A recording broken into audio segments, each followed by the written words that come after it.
German free education, yes सही सुना आपने, फ्री एजुकेशन इन जर्मनी। उसकी क्या एलिजिबिलिटीज हैं और कौन कौन से स्टूडेंट एलिजिबल है, कैसे फ्री एजुकेशन ली जा सकती है, सारी इंपॉर्टेंट इन्फॉर्मेशन इस सेशन में रहेगी। हमारे साथ धारणा मैम है, इसकी क्या एलिजिबिलिटी है फ्री एजुकेशन लेनी अगर बच्चे ने जर्मनी। सर अगर एलिजिबिलिटी की बात करें तो मिनिमम रिक्वायरमेंट 70%, चाहे वो यूजी का बच्चा हो या पीजी का बच्चा हो। 6.5 नो लेस देन 6 की रिक्वायरमेंट होगी। ठीक है जी, आपको सिर्फ पब्लिक यूनिवर्सिटीज में पढ़ना है। 6.5 नॉट लेस देन 6 आपके आइल्स में चाहिए, आपके 70% होने चाहिए, चाहे आपने 12th की है चाहे आपने ग्रेजुएशन की है। 12th की है तो आपको 13 ईयर ऑफ एजुकेशन चाहिए। उसका अगर मैडम किसी बच्चे के पास 13 ईयर नहीं है, 12th के बाद जाना चाहता है, उसका क्या सोल्यूशन है? सो बेसिकली अगर किसी बच्चे के पास 13 इयर्स ऑफ एजुकेशन नहीं है तो स्टूडेंट के लिए एक प्रोग्राम है, एक वोकेशनल ट्रेनिंग प्रोग्राम है जो 1 साल का है, जिसके साथ स्टूडेंट अपनी 13 years of education cover up कर सकता है।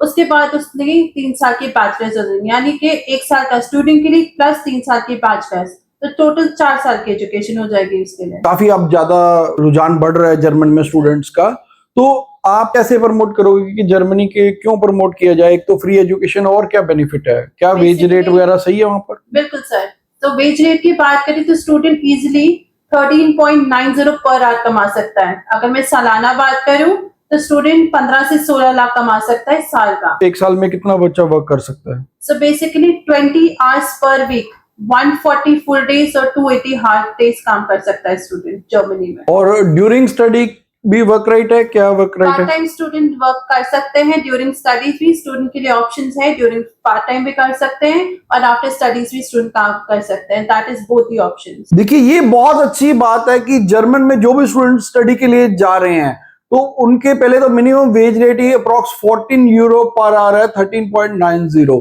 और सेकेंडली आपको बेनिफिट है कि आप 140 डेज फुल टाइम काम कर सकते हैं या 280 डेज हाफ डे काम कर सकते हैं, यानी कि टोटल आप 140 आवर्स काम कर सकते हैं।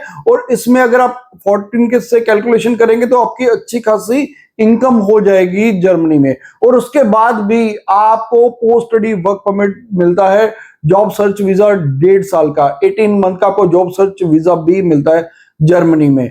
और सबसे ज्यादा जो मेजर प्रॉब्लम आती है यहाँ पर पब्लिक यूनिवर्सिटीज में एडमिशन में बहुत प्रॉब्लम आती है, तो क्या आप एश्योर कर सकते हैं कि हमें ऑफर्स मिल जाएगी फ्री एजुकेशन में? बिल्कुल सर, एश्योरिटी रहेगी कि आपको सारी यूनिवर्सिटी जिसमें स्टूडेंट एलिजिबल होगा उसकी एश्योरिटी दी जाएगी, ऑफर लेटर्स की भी। जैसे मैम ने बताया कि क्योंकि ये बच्चे का पहले प्रोफाइल देखते हैं, उसके प्रोफाइल के अकॉर्डिंगली ही कि ये बच्चे का इस यूनिवर्सिटी में निकल सकता है। सपोज हमें पता है कि इनको पता है कि यहाँ इंजीनियरिंग वाले स्टूडेंट का कम परसेंटेज वालों को यहाँ निकल सकता है, ये जिनकी कम सीजीपीए उनका यहाँ निकल सकता है।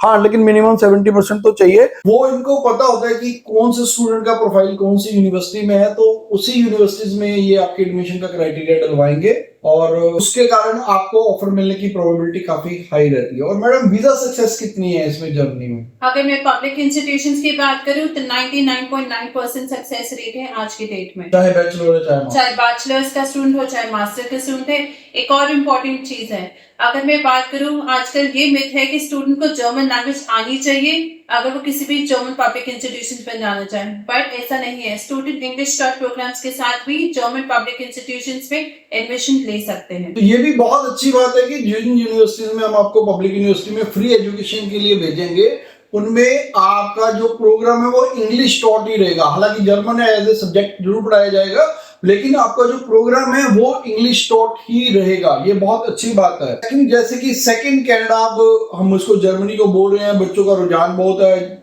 सेम प्रोसेस है लगभग कनाडा जैसा ही, कि वहां पर भी आपको जो कनाडा में जीएससी होती थी, यहाँ ब्लॉक अकाउंट होता है, सिर्फ ब्लॉक अकाउंट में पैसे देने, वो भी आपको वहां जाके वापस मिल जाने हैं। और सेकेंडली फीस आपकी फ्री है, तो आपको कोई चार्जेस नहीं देने पड़ रहे, तो ये भी एक बहुत बड़ा बेनिफिट है। तो जर्मनी की अगर आप इन डिटेल इंफॉर्मेशन लेना चाहते हैं तो आप हमारे बेल्स ओवरसीज के ऑफिस में विजिट कर सकते हैं, proper free of cost counselling ले सकते हैं। हमारे स्पेशलाइज्ड काउंसलर अपॉइंटेड है जर्मनी के लिए, जो आपको ईच एंड एवरी इंफॉर्मेशन देंगे, वो भी फ्री ऑफ कॉस्ट। जर्मन की डिटेल इंफॉर्मेशन के लिए आप नीचे दिए नंबर पे अपॉइंटमेंट बुक कर सकते हैं कॉल करके। Bells Overseas, the sound of your future.